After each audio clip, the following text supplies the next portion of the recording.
Distinction family, welcome to Distinction in Mathematics and welcome to the 5th video of this channel. If this is your first time tuning in, please subscribe and let us move along together.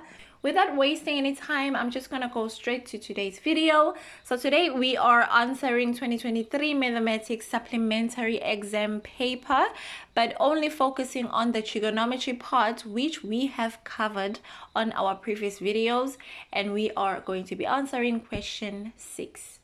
So 6.1 says, without using a calculator, simplify the following expression to a single trigonometric term. This is the expression that they are talking about. In the past videos, we covered the compound angle formulae, the double angle formulae, and we also covered the trigonometrical ratios of 180 degrees minus theta. If you have no clue on how to answer question 6, I would advise you to go through those videos, and it's not a lot of videos, so it won't waste much of your time.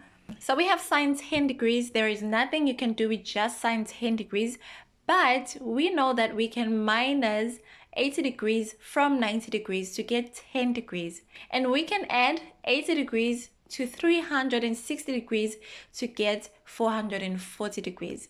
So these two angles are already related to each other. We just needed to find one angle that relates them, and that is 80 degrees.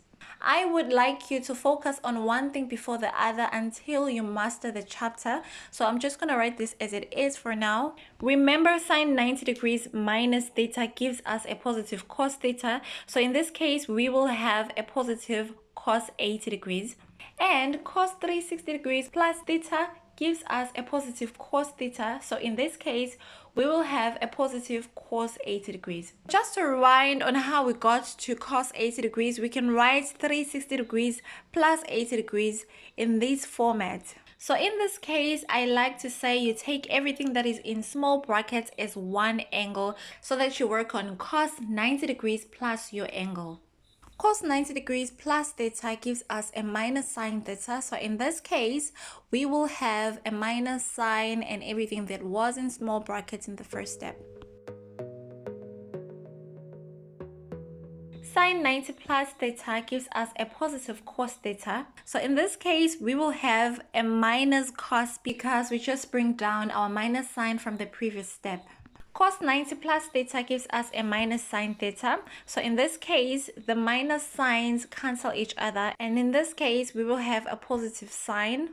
And sine 90 plus gives us a positive cos. And this is how we get our cos 80 degrees.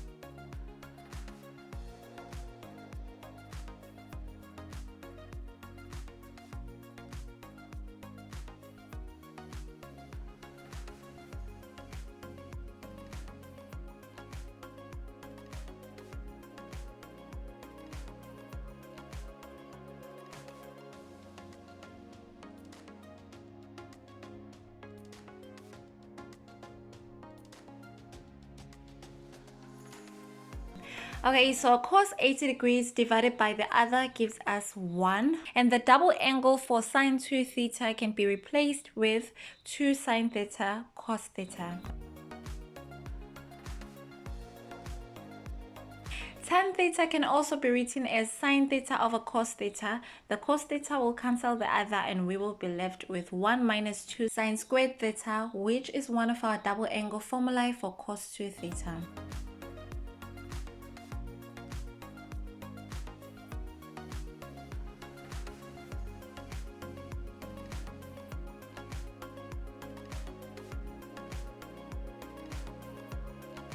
Question 6.2.1 says calculate the value of k if this is equal to k cos 2x.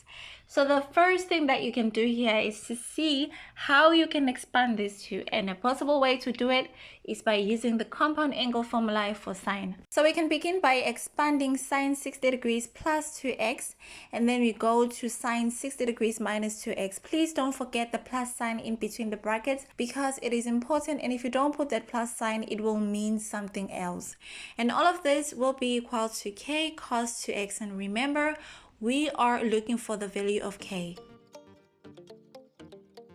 Alright, so if you type sine 60 on your calculator, it will give you square root of 3 over 2, and one step before the other, so I'm just going to bring down that cos 2x as it is for now. Cos 60 on your calculator will give you 1 over 2, and we bring down that sine 2x.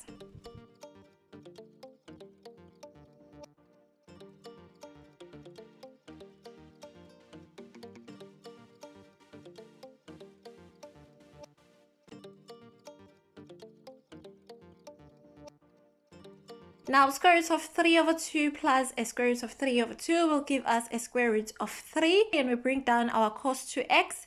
This will cancel the other, and we will be left with what is on the other side of the equal sign, which is k cos 2x. So now, because we are looking for the value of k, we can just divide by cos 2x, and we will be left with the value of k, which is square root of 3, and that is our final answer.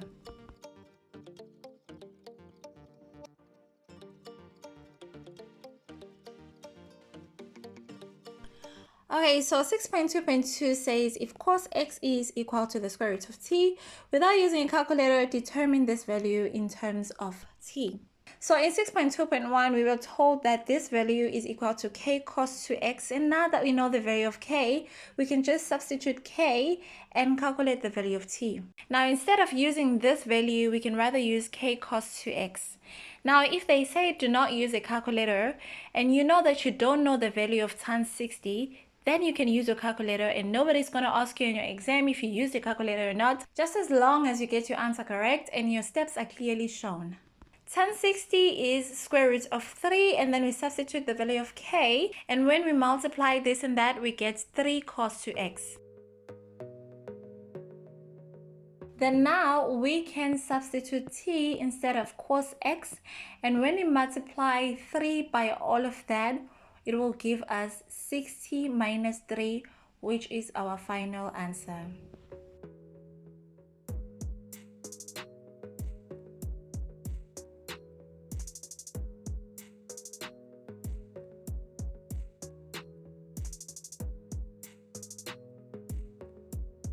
Thank you for watching, and I'm going to be answering more question papers, so if you haven't subscribed, please subscribe and join the distinction family.